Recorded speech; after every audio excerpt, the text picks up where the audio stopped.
In today's video, I'm going to teach you how to update your Vercel deployment.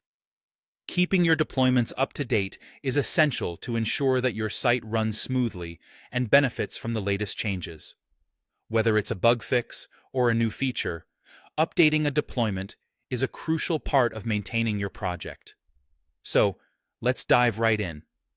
First, you'll need to access your project. Begin by navigating to your project on the Vercel dashboard. If you're new to this, remember that the dashboard is essentially your control center for managing and monitoring your projects. Once there, you'll see a list of all your projects on Vercel. Find the one you want to update and click on it.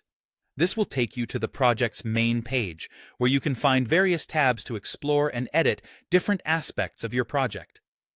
Now, you'll want to head over to the Deployments tab. This tab is typically located at the top of your project's page and is crucial for managing all the deployed versions of your site or application.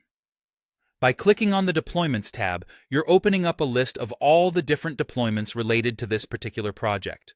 From here, you can easily manage and track your deployments. The next step involves locating the specific deployment you wish to redeploy. Vercel provides filters that you can use to streamline this search process. This feature is especially useful if you have a long history of deployments. Try sorting or filtering by date or any labels you've attached to your deployments to find the one you're looking for. Once you've pinpointed the deployment you intend to update, you're ready to move on to the action part. Once you've located the desired deployment, you'll see the ellipsis icon. That's the 3 dots next to it. Click on this icon, and a drop-down menu will appear with various options. Here, you want to select Redeploy. Clicking this option will take you to the Redeploy to Production window, where you can specify your preferences for the redeployment process. In the Redeploy to Production window, you'll have the option to use the existing build cache. This choice can significantly speed up the deployment process, especially for projects with large or complex builds. Using the cache can save time and reduce the load on your servers by reusing previously generated build artifacts.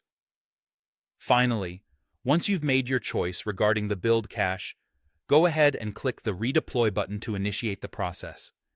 Keep in mind that this action will overwrite the existing deployment with the updated one, so make sure everything is in order before proceeding. And there you have it. Your deployment will now be updated on Vercel. It's a straightforward process, but one that's vital for keeping your project in top shape. Thank you for watching, and I hope this guide helps you manage your Vercel projects with ease and confidence.